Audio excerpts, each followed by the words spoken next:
Hello guys, welcome back with our new video. In this video, I'll help you how to fix your iPhone frozen screen. So guys, if your iPhone has been frozen due to any reason, due to heating or any other reason, then I'll help you how to fix this problem. So let's start without wasting any time.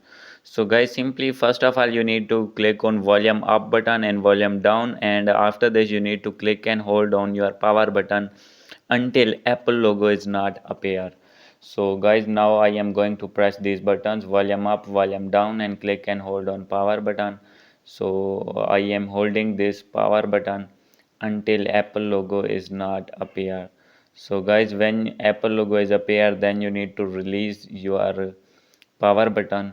So guys, wait for a few seconds. So guys, here you can see when you see this Apple logo, then guys you need to release your power button, and after this you need to wait for its opening. And after opening this iPhone, then your problem will be fixed, and your all the touch screen of this iPhone will be working fine. So guys, here you can see when this is open, then you need to put your passcode. So guys, here you can see now my iPhone is working fine. So guys, hope you like this video. If you like this video, please do subscribe, comment and share. Thank you.